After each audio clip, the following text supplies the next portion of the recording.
iglesia y amigos, vamos a estar con la ayuda del Señor considerando estos 4 versículos.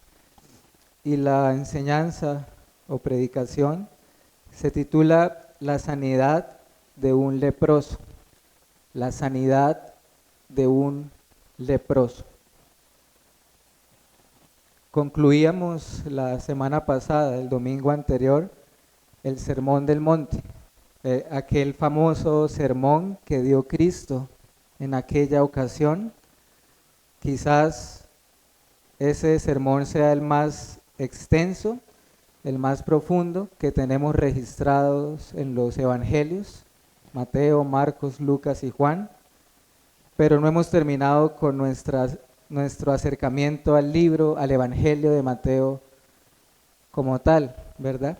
De hecho, apenas vamos o estamos por el capítulo 8, que es el que vamos a estar considerando en este momento.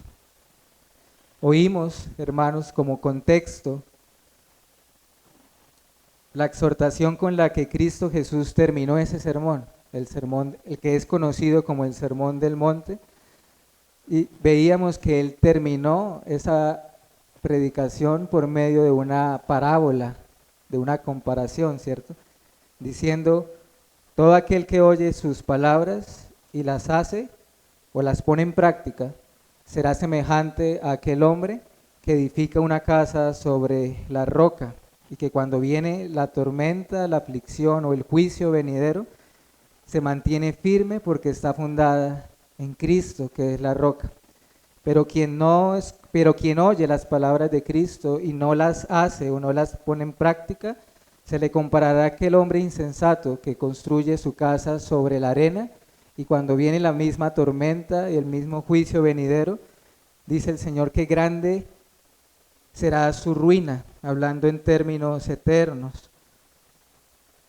Y al final del Sermón del Monte consideramos cómo toda esa multitud se asombraba realmente, se maravillaba de la doctrina o de la enseñanza que daba el Hijo de Dios, por la esencia de su enseñanza, cómo iba al corazón de la ley, pero también por la autoridad con la cual enseñaba. Dice el texto que hablaba como quien tenía autoridad inherente a él, autoridad dada por Dios el Padre, y una autoridad porque, como ustedes vieron en el Sermón del Monte, él frecuentemente se remitía y decía, escrito está, o sea, enseñaba bajo la autoridad también de las Sagradas Escrituras. Podríamos decir que ese es el contexto del capítulo 8 que vamos a iniciar a partir de hoy. Vamos a ver solo los primeros 4 versículos del capítulo 8. ¿Cómo lo podríamos resumir? No solo este texto que vamos a ver, sino todo el capítulo. El amor de Cristo en acción, el amor de Cristo en acción. Puesto que ahora vamos a empezar a ver cómo Cristo Jesús confirmó con obras, con señales, con prodigios, con milagros, todas sus enseñanzas. Y particularmente teniendo el contexto del Sermón del Monte que acababa de dar. El capítulo 8 del Evangelio de Mateo es un capítulo que está saturado de las obras de Cristo. Acabamos de ver 3 capítulos cargados de enseñanza, pero ahora vamos a ver un capítulo cargado de obras de Cristo, acciones, milagros. Ahora usted quizás pueda decir, pastor, a mí casi no me gusta los milagros, estudiarlo, enseñanza o las doctrinas. Bueno, habría que tener cuidado con un razonamiento así, porque todo comunica verdades, incluso las obras de Cristo también transmiten verdades. Y yo deseo que en esta mañana no solo nuestras mentes sean informadas, sino sobre todo encarecidamente que nuestros corazones puedan ser transformados y su palabra se haga vida en nosotros.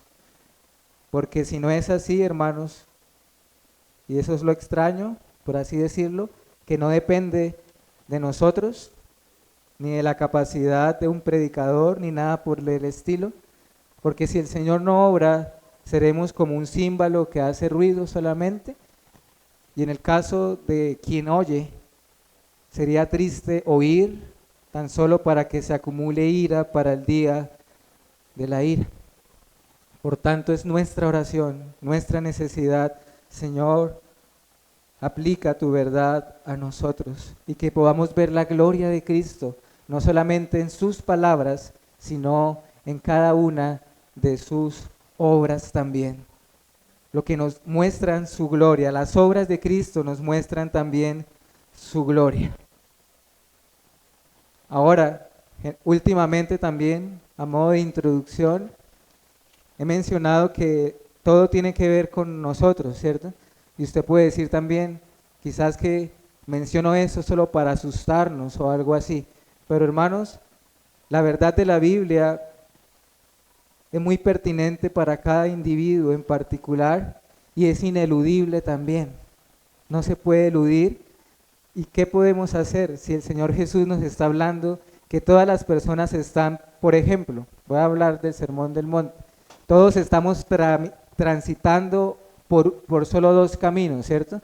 Uno ancho o uno angosto. Todas las personas están pasando solamente por dos puertas, una angosta y una ancha. Todas las personas en última instancia somos o el árbol que da buenos frutos o el árbol que da malos frutos.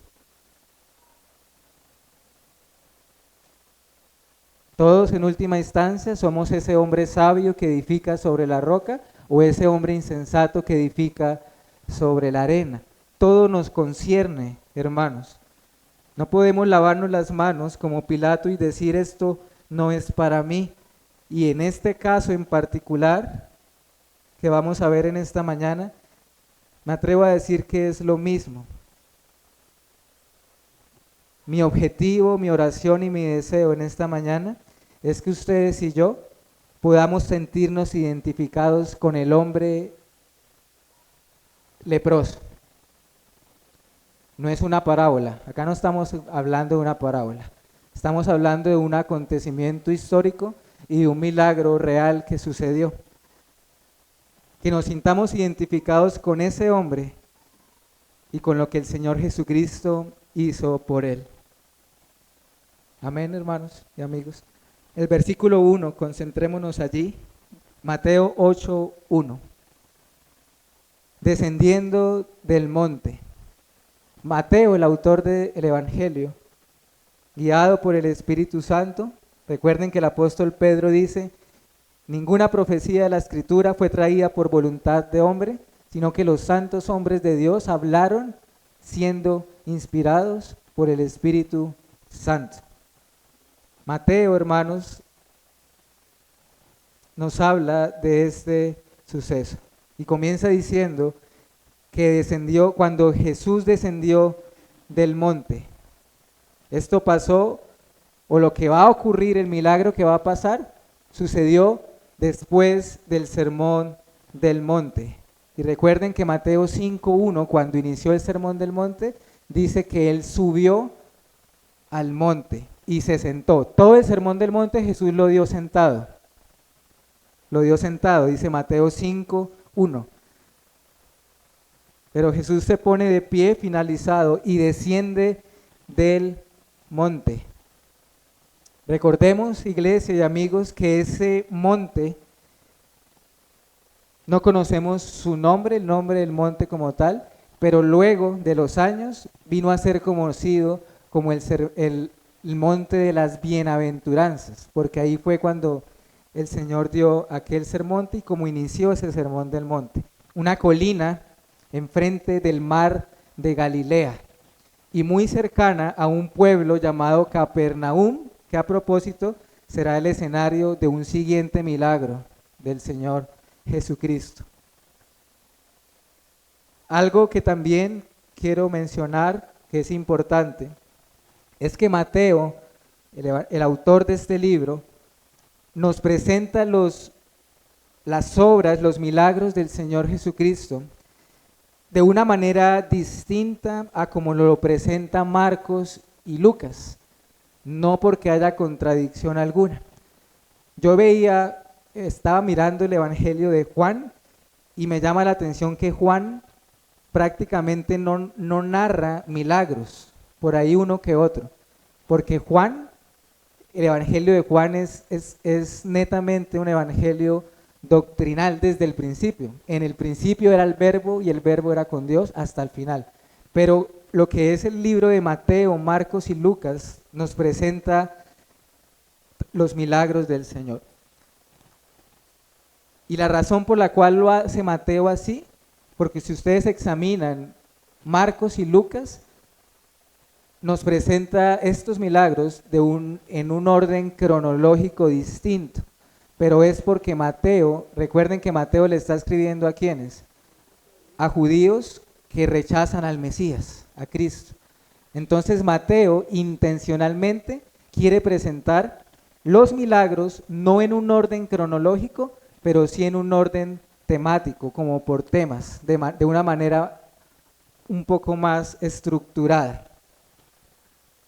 Ya al principio del Evangelio de Mateo, de una manera muy general, el autor nos había dicho lo siguiente. Mateo 4, versículo 23 y 24. Mateo 4, versículo 23 y 24. Y recorrió Jesús toda Galilea, enseñando en las sinagogas de ellos y predicando el evangelio del reino y sanando toda enfermedad y toda dolencia en el pueblo. Y se difundió su fama por toda Siria y le trajeron todos los que tenían dolencias, los afligidos por diversas enfermedades y tormentos, los endemoniados, lunáticos y paralíticos, y los sanó. Es decir, nos había dicho lo de los milagros del Señor de una manera general, pero ahora en Mateo capítulo 8 nos va a presentar algunos de los milagros de una manera específica, de una manera detallada.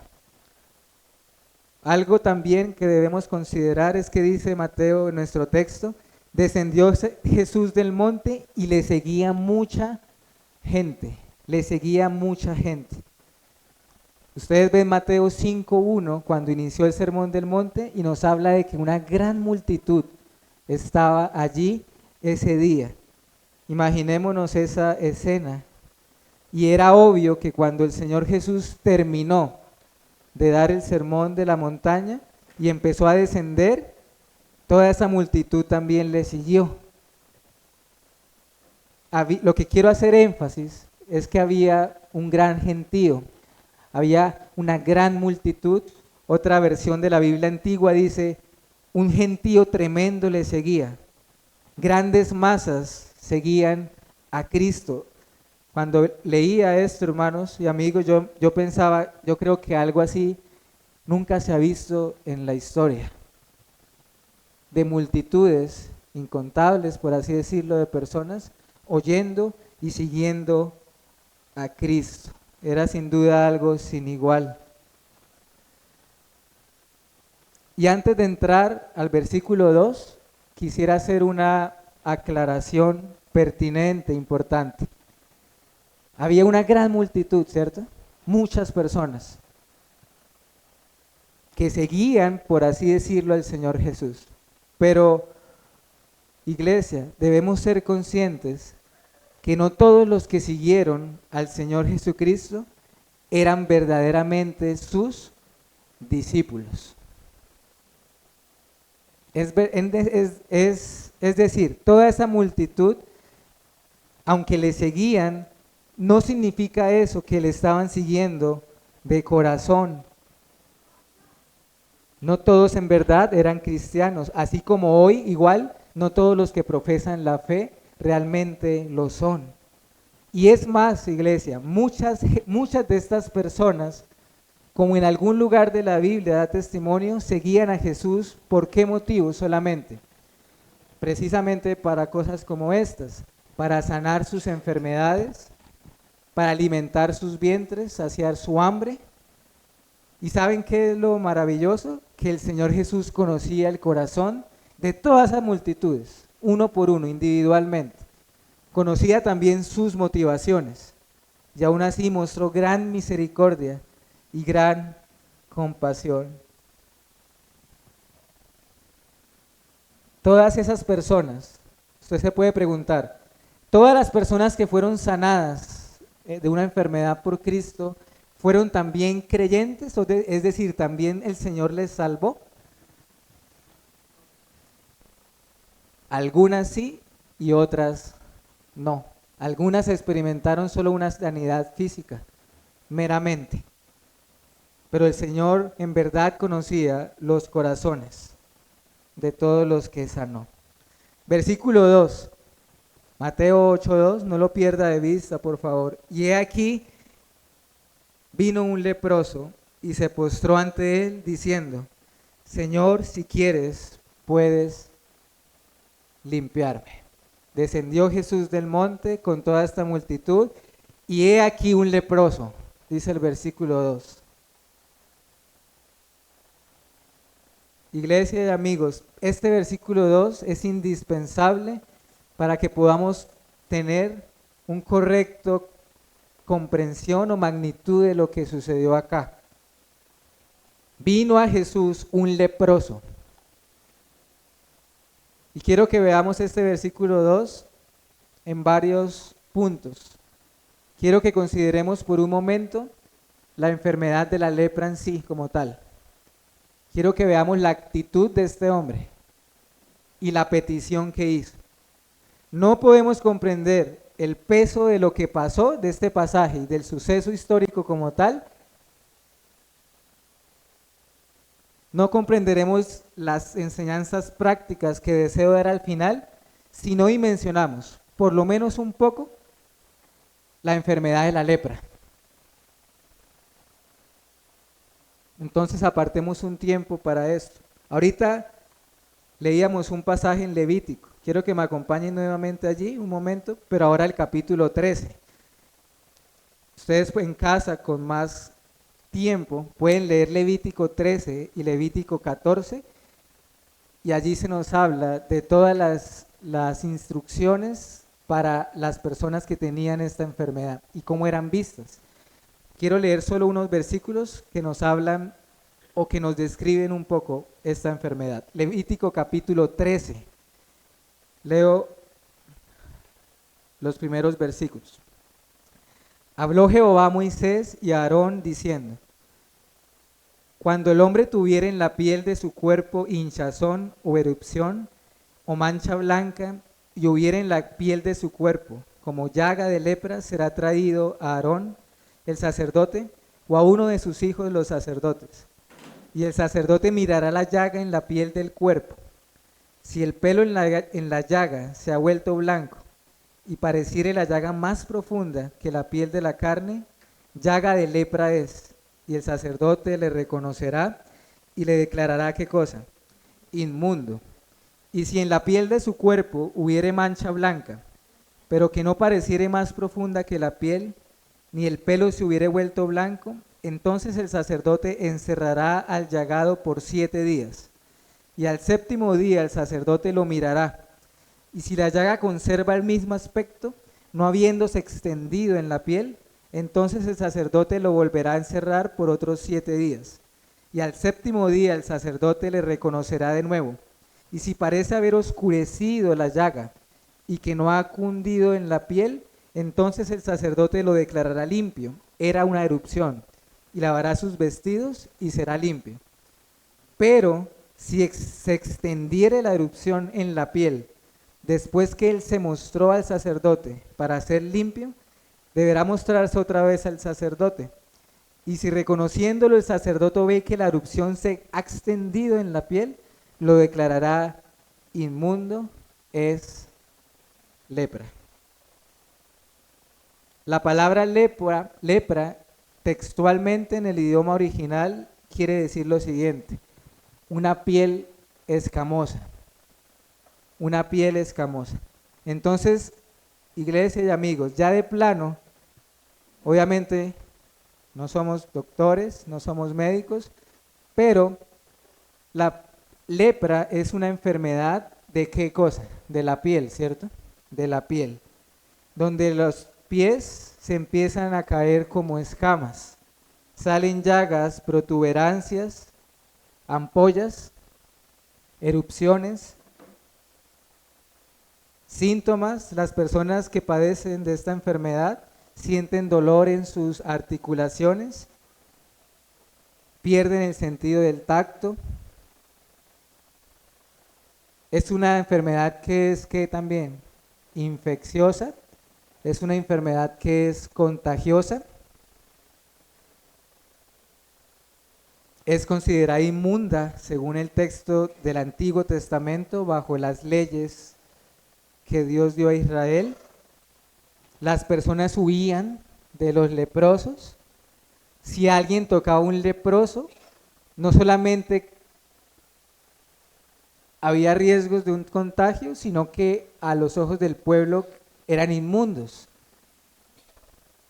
Dice, asimismo, el que tocare el cuerpo del que tiene un flujo, lavará sus vestidos, y se lavará con agua, y será inmundo toda la noche. Son textos de Levítico, de esos capítulos que mencioné ahorita. La lepra se asocia también con consecuencias del pecado en la Biblia y con juicios de Dios. Ahorita pienso, por ejemplo, en la hermana de Moisés, ¿se acuerdan? Miriam murmuró de su hermano Moisés y el Señor la castigó severamente con lepra. Números 12. La lepra era y quizás sigue siendo una enfermedad que es terrible. Me comunico, hermanos, es una situación de gran necesidad. Un leproso estaba en una condición desesperante, como la de todo pecador. Una persona que padecía de esta enfermedad casi que era una persona muerta en vida. La enfermedad le mataba progresivamente poco a poco. Cito a un hermano que nos puede dar luz en cuanto al contexto de esta enfermedad, William Barclay, abro comillas. ¿Cómo se daba esta enfermedad? Podía empezar con pequeños nódulos que se iban ulcerando, y las úlceras desarrollan una supuración que era repulsiva. Se les caían los párpados y los ojos se les quedaban como mirando fijamente. Las cuerdas vocales se les ulceraban, la voz se les ponía áspera, la respiración silbante, las manos y los pies se llenaban de llagas y el paciente se convertía en una masa de crecimientos ulcerosos. El proceso normal de esta clase de lepra duraba 9 años y todo terminaba en desequilibrio, coma y por fin la muerte. Atacaba los nervios, los músculos se descomponían, los tendones se contraían, hasta que las manos parecían más bien garras. Y así iba progresando lentamente hasta que la persona moría. ¿Por qué describo esto? Y no es una exageración, es algo científico, comprobado e histórico, hermanos y amigos. Una enfermedad terrible y sumamente dolorosa y vergonzosa también. Porque además de todo esto, de este dolor físico, añádele lo siguiente. La lepra era una enfermedad que causaba el más terrible distanciamiento social con sus semejantes. Por eso es que es maravilloso lo que el Señor hizo con este hombre. El leproso era considerado una persona muerta, en vida. Tan pronto como era diagnosticado, como vimos ahorita, ¿saben qué era? Desterrado de toda la comunidad, fuera del campamento, desterrado. Y debía gritar, inmundo, inmundo.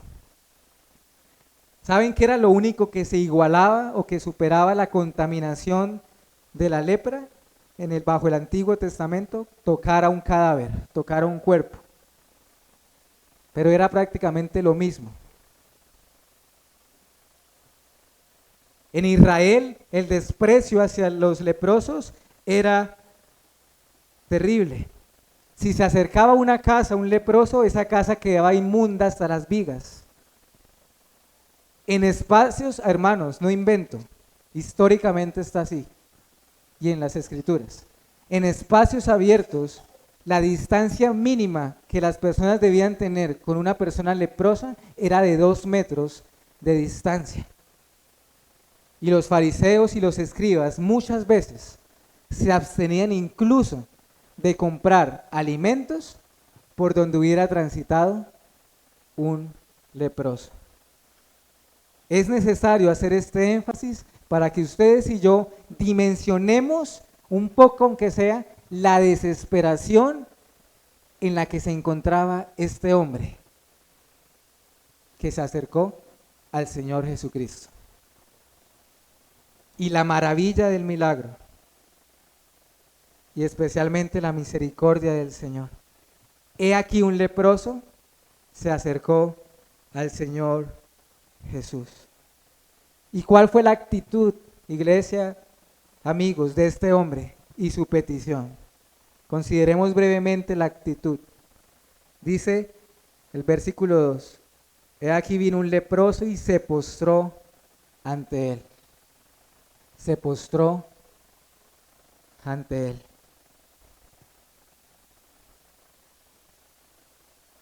Pensemos en lo siguiente.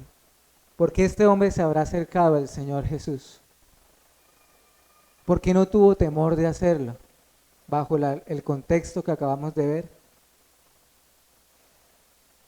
Él hizo con Jesús lo que nunca hubiera hecho con un fariseo y con un escriba, acercársele. De alguna manera este hombre sabía en su corazón que había algo distinto en la persona de Cristo Jesús. ¿Cuál fue la actitud de este hombre? Se postró a sus pies. Se le fue acercando. Jesús no huyó, no retrocede cuando en la medida que el leproso se le acerca. Jesús no se distancia. Acuérdense de la regla de los 2 metros.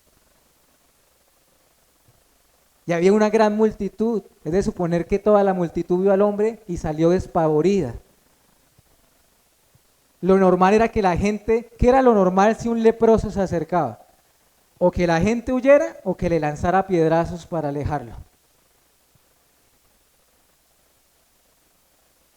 Se le acercó tanto que el leproso llega cerca de sus pies, sin tocarlo, pero lo suficientemente cerca de sus pies.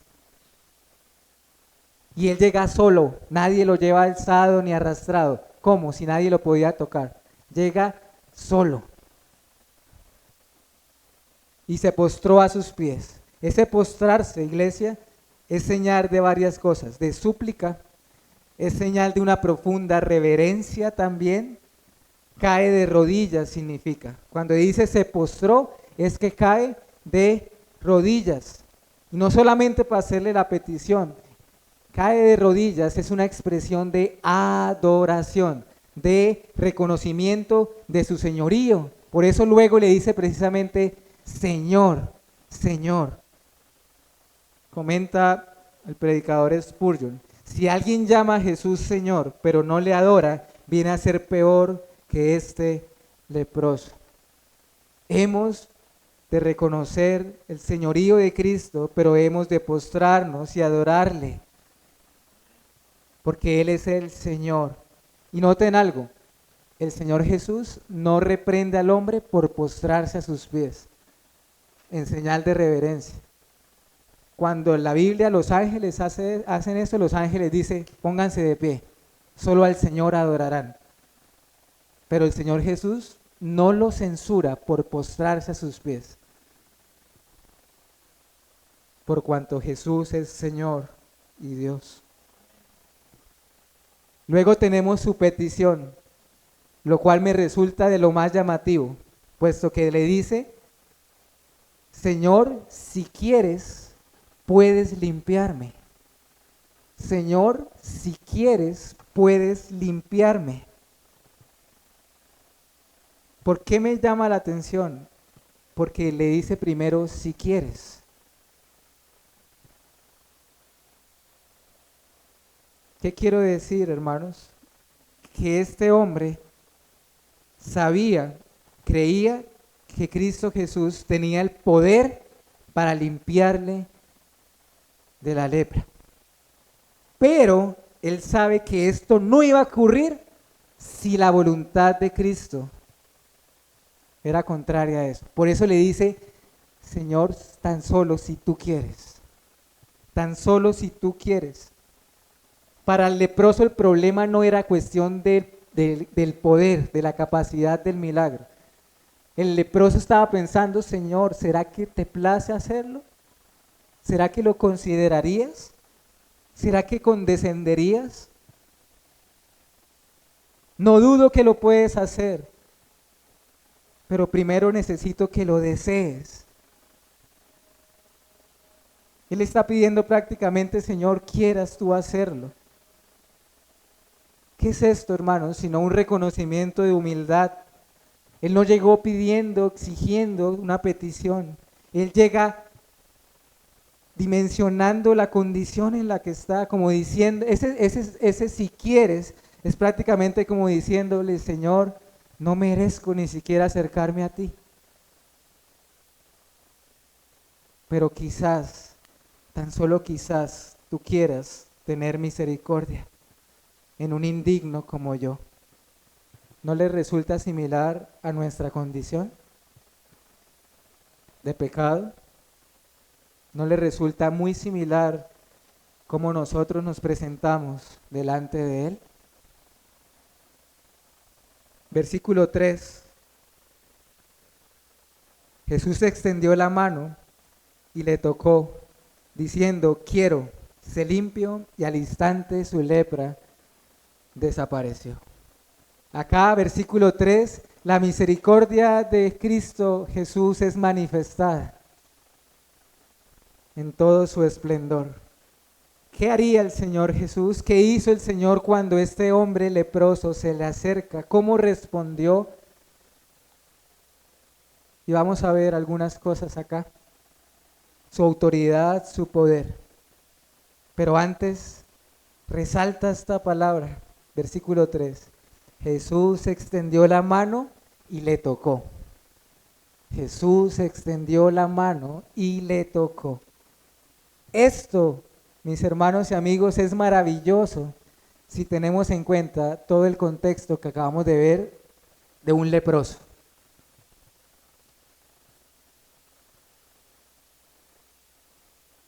Contrario a todas las leyes que habían para los leprosos. Ya de por sí era algo sorprendente que un leproso se acercara a alguien y que esta persona no reaccionara como lo harían todos normalmente. Ya era una sorpresa.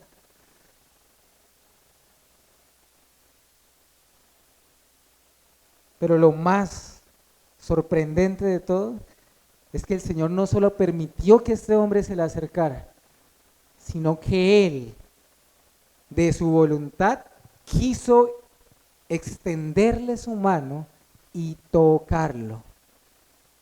Tocarlo. Pensemos en algo que es real. ¿Acaso el Señor Jesús no pudo haber sanado a este hombre a la distancia? Perfectamente lo pudo haber sanado antes de que se empezara a acercar, como lo hizo en otras ocasiones, con otros milagros. Pero es curioso, llamativo, porque el Señor, teniendo el poder de sanarlo, quiso hacerlo de esa manera, tocarlo. ¿Ustedes saben lo que significaba para un leproso que alguien lo tocara a él? Imagínense lo que ese acto de tocarlo significaba para ese hombre. La magnitud de la compasión y la misericordia. Algo muy significativo para una persona que padecía lepra. ¿Quién más haría algo como esto, hermanos? Este hombre nunca había experimentado tal compasión, nunca. Todos se alejaban de él, todos huían de él, pero Jesús extendió la mano y le tocó. ¿Qué es esto sino pura misericordia? Impensable. Cristo estaba tocando lo intocable. Y esto sin duda comunica el Evangelio. Comunica el Evangelio.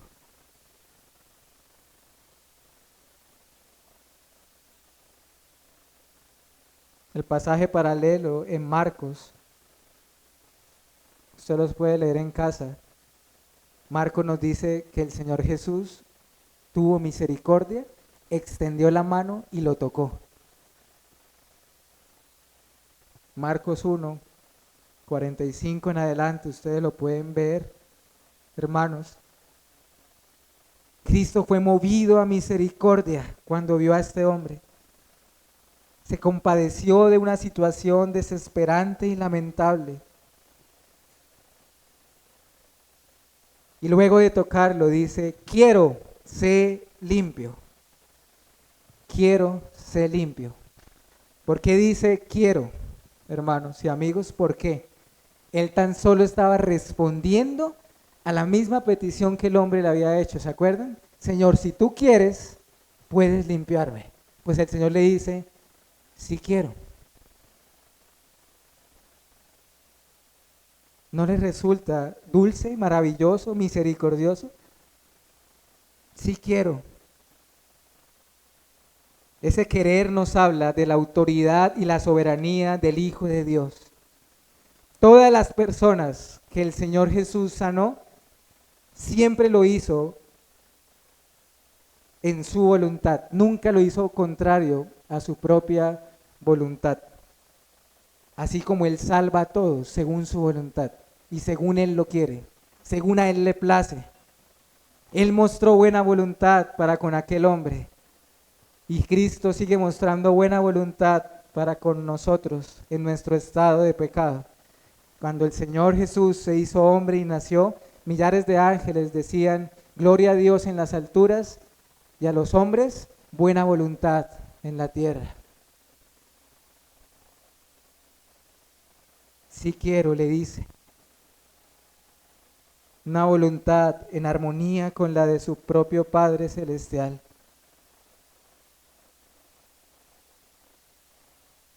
Mientras le tocaba, le sanó. Y eso por supuesto nos habla de la omnipotencia del Señor Jesucristo, de su poder.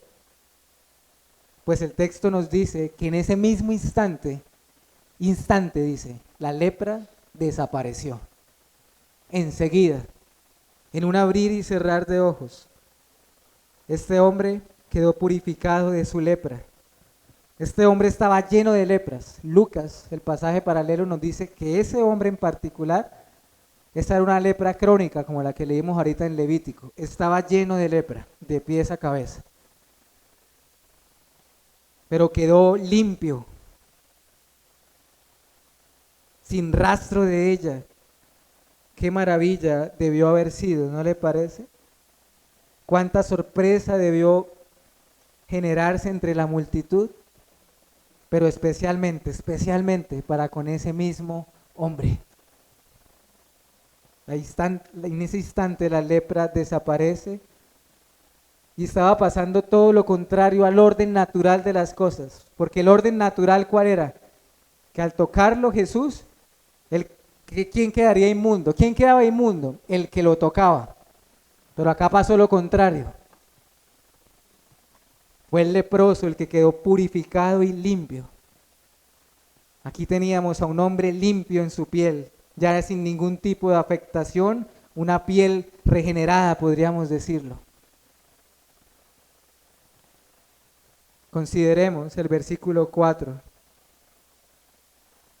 el último versículo de este texto. Entonces Jesús le dijo, mira, no lo digas a nadie, sino ve y muéstrate al sacerdote y presenta la ofrenda que ordenó Moisés para testimonio de ellos. hermanos y amigos, el pasaje nos dice algo más, lo que sucedió. Después de que el Señor Jesús extendió su mano, le tocó, le dice, sí quiero, sé limpio. Ahora el Señor Jesucristo le da dos instrucciones concretas, específicas a este hombre. Dos indicaciones. La primera de ellas, mira, no se lo digas a nadie. No se lo digas a nadie. No se lo cuente a nadie más. El Señor Jesús no quería que el milagro, esta sanidad, se hiciera más pública de lo que ya era, porque ya era pública, una gran multitud había. No quería que el milagro se extendiera, que llegara a oídos de más. Y esto no fue la única vez que el Señor Jesús hizo esto. Ahí mismo en Mateo, voy a citar algunos textos. Por ejemplo, Mateo 9:30. Mateo 9:30. Y los ojos de ellos fueron abiertos y Jesús les encargó rigurosamente diciendo, mirad que nadie lo sepa. Mateo 12:16. Mateo 12:16. Y les encargaba rigurosamente que no le descubriesen, o sea, que no contaran el milagro. Mateo 17:9, cuando fue la transfiguración. Mateo 17, versículo 9. Cuando descendieron del monte, Jesús les mandó diciendo, no digáis a nadie la visión hasta que el Hijo del Hombre resucite de los muertos. ¿Por qué, hermanos? Esa es la gran pregunta. ¿Por qué el Señor Jesús no quería que el conocimiento de lo que había hecho se extendiera por todos lados? ¿Por qué? Porque, hermanos, es llamativo. Lo común sería que alguien quisiera que todos conocieran esto. Por lo menos hay dos razones para esto. Una es que el Señor Jesús no quería que la multitud alimentara una falsa idea de Mesías, del Mesías prometido. No quería que las personas vieran en él solamente a alguien que sanaba físicamente y hacía milagros físicos. No quería que las multitudes pusieran una esperanza en él equivocada. No quería perder el enfoque para lo cual vino, predicar el reino de Dios y la reconciliación. Quería mostrarles que él era el Mesías, pero que sería un siervo sufriente, que sería humillado y crucificado. Y por otro lado, es probable también que el Señor Jesús no quería que sus milagros se difundieran de una manera masiva, porque eso iba a traer más multitudes todavía. Y aunque el Señor Jesús mostró una gran compasión con las multitudes, como es de esperarse, era algo desgastante.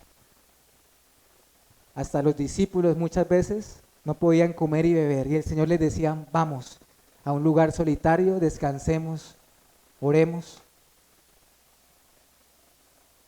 Esto nos habla de la motivación de Jesús para sanar a este leproso. No lo sanó para que todos lo vieran, no lo sanó para que su fama se extendiera. Realmente tuvo misericordia de esta persona, en él en particular. Y segunda instrucción, le dijo al hombre, mira, no le digas a nadie, pero sí te digo que hagas algo. Ve ante el sacerdote y presenta la ofrenda que nos mandó Moisés en la ley. ¿Sí lo notan? Ese fue el texto que ustedes y yo leímos ahorita todos juntos. Ahora que el hombre estaba limpio, si bien no debía contarlo a nadie, sí debía ir a hacer lo que la ley de Moisés decía para los hombres limpios de la lepra. Sí, iglesia, cuando el Señor le dijo a este hombre, ve al sacerdote y presenta tu ofrenda, le estaba diciendo que hiciera todo ese proceso que para nosotros es sumamente extraño, que leímos todos ahorita en Levítico 14. El mismo procedimiento. Que básicamente a modo de resumen era el siguiente. La persona que era sanada de la lepra en Israel era examinado por el sacerdote y debía llevar ofrendas, 2 avecillas, matar a una sobre agua, llevar un cedro, hisopo, se untaba con la sangre del ave muerta. Luego de 7 días se volvía a examinar y se debía examinar el cuerpo del hombre. Esta persona se debía lavar, se debía afeitar, rasurarse la cabeza, las cejas, traer 2 corderos sin defecto, una cordera, flor de harina, aceite. Se tocaba al leproso con la sangre de estos sacrificios en el lóbulo derecho de su oreja, en el pulgar de su mano derecha, en el pulgar de su pie derecho. Y así, luego de todo este proceso, si el sacerdote examinaba y se confirmaba su curación, se le daba un certificado de que estaba limpio. Y ahora, ¿saben qué podía hacer? Ese hombre podía reincorporarse a toda la sociedad en Israel, porque acuérdense que era inmundo y que estaba fuera del campamento. Eso fue lo que el Señor Jesús le dijo al hombre que hiciera. Eso nos enseña algunas cosas, hermanos. ¿Como cuáles? Que el Señor Jesús creía firmemente en la autoridad de las Sagradas Escrituras y en su suficiencia. Nos enseña que el Señor Jesucristo tenía un conocimiento profundo del Antiguo Testamento. Estaba citando Levítico 14, estaba remitiendo a ese hombre al que se hiciera lo que dice Levítico 14. Pero sobre todo, esto nos recuerda lo que Él nos enseñó en el Sermón del Monte. No he venido a abrogar la ley, sino a cumplirla. Porque nació de mujer y bajo la ley, para redimir a los que están bajo maldición de la ley. Y finaliza diciendo, haz esto para testimonio de ellos. Para testimonio de ellos. ¿A cuáles ellos se está refiriendo el Señor Jesús? A los sacerdotes, a las autoridades religiosas en Israel. Los remite a ellos, ve a ellos, para que ellos vean las obras de Cristo, para que ellos vean que Él se sujeta a las Escrituras, que estaba también sujeto a la palabra de Dios, para que ellos quedaran completamente convencidos de que ese hombre había sido curado. Como diciéndole, mírenlo, contémplenlo y hagan conforme a la ley. ¿Ustedes se imaginan la sorpresa del sacerdote y de los hombres? Esto no era común, hermanos. Eso fue una ley que Dios dio, pero era muy improbable que un leproso se presentara limpio. Pero si llegaba a pasar, pues ahí estaba lo que se debía hacer para testimonio de ellos. ¿Y qué testimonio les dio el Señor Jesús?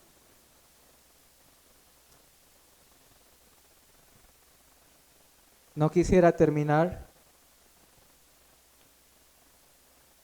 esta enseñanza, iglesia y amigos,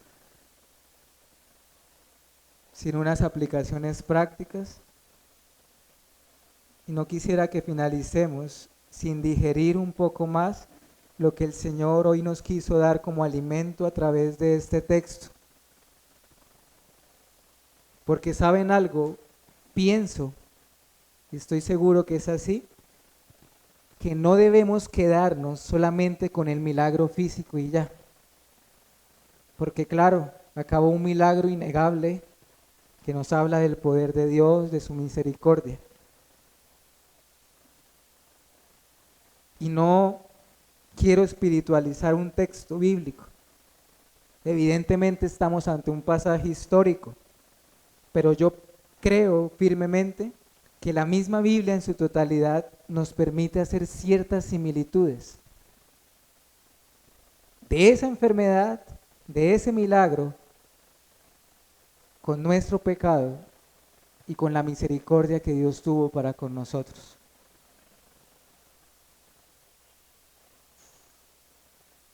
Imitemos a este hombre leproso. ¿En qué? Imitemos a este hombre leproso ¿en qué? En el reconocimiento que él dio de la soberanía y del poder de Cristo. Se postró a sus pies y le dijo, Señor, si quieres, puedes limpiarme. Imitemos a este hombre en su humillación. Ahora bien, hay algo en lo cual no debemos imitar a este hombre leproso. En que no lo debemos imitar. En esto que mencioné, sí. ¿Saben en qué no debemos imitarlo? Resulta, hermanos, Mateo no nos lo dice, Lucas tampoco, pero si ustedes ven el pasaje de Marcos, que nos habla de la misma historia, Marcos nos dice algo de lo que ocurrió después del milagro. Nos dice Marcos, hermanos, que este hombre salió de la presencia de Cristo y comenzó a publicar y a divulgar el hecho por doquier. No tengo idea de por qué lo hizo, ni sus motivaciones. El caso es que evidentemente no siguió las instrucciones. Cristo rigurosamente le ordenó no se lo digas a nadie. Es más, lo segundo de si fue al templo, no se nos dice en ninguno de los 3 evangelios. Es probable que lo haya hecho, porque como les decía ahorita, si él no hacía eso, no era reincorporado a la sociedad de Israel. Y a esto quiero llegar. Hermanos y amigos, en esta mañana, para todos nosotros, de todas las enfermedades físicas que existen, aunque otras también, la ceguera, la sordera, yo considero que la lepra es la enfermedad que quizás tenga más similitudes con nuestra condición pecaminosa como seres humanos.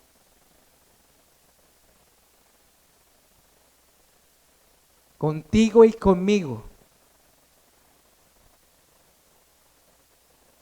¿Cuáles son las similitudes de esta enfermedad con el pecado?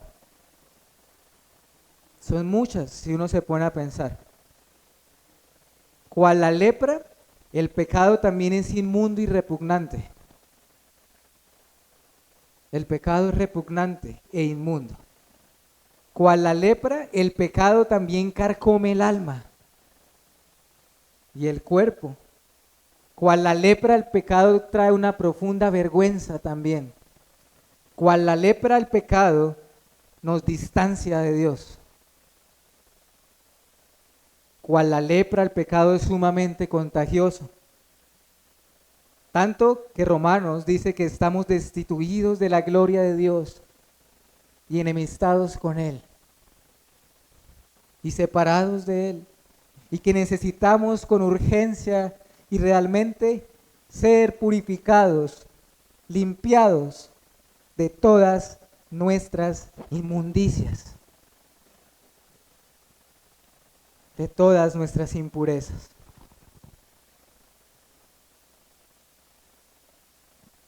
Poco sirve ser sanado físicamente si no lo estamos en nuestra alma.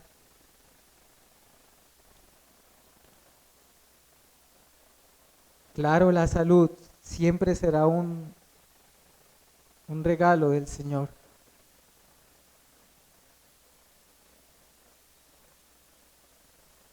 Pero estando enemistados con Dios,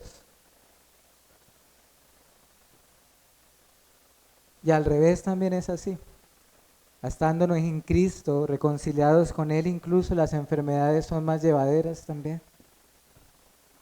Pero lo que te quiero decir en esta mañana es que todos los hombres nacen siendo leprosos. Por supuesto, estoy hablando en un sentido espiritual, pero que la Biblia me permite hablarlo así. Lo que te quiero decir, amigo, en esta mañana, es de que si tú no estás en Cristo, eres un leproso ante los ojos de Dios. Lo que te quiero decir, hermano creyente o hermana creyente, es que tú fuiste este hombre leproso. Todos o somos o fuimos como este hombre. Y si Cristo nos limpia, ¿qué más queremos? ¿Qué más esperamos si el Señor nos limpia? Yo le ruego que en esta mañana podamos venir a Cristo como vino este hombre. Y acá está la bendita nueva, buena nueva del Evangelio. ¿Qué te impide, qué nos impide ir al Señor y decirle, si quieres, puedes limpiarme? ¿Qué te impide en esta mañana? Te voy a decir qué es lo que te impide. Lo que te impide decir, Señor, si quieres, puedes limpiarme, es que no te ves a ti mismo como un leproso. Nunca dirás, nunca diremos esto hasta que no seamos conscientes de nuestra real condición.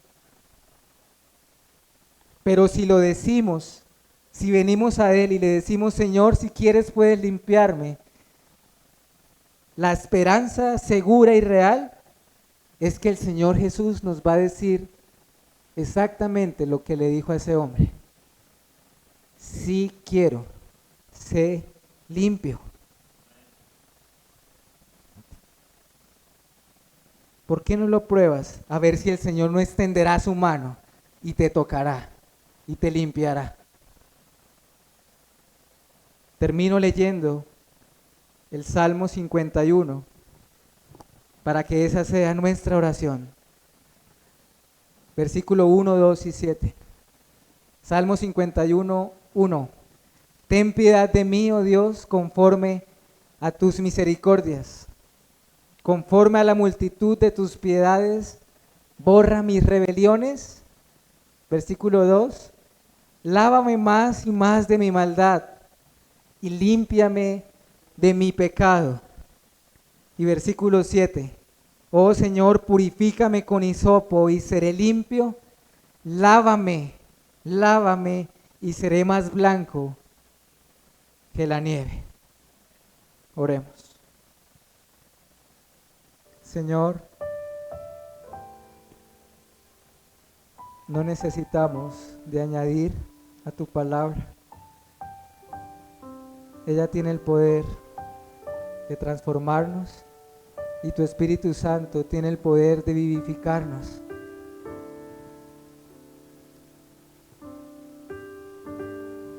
Solo nos queda descansar en ti y que tu palabra inquiete nuestra alma y quieras tú producir fruto en nuestra vida. No importa cuánto gritemos, cuánto nos esforcemos.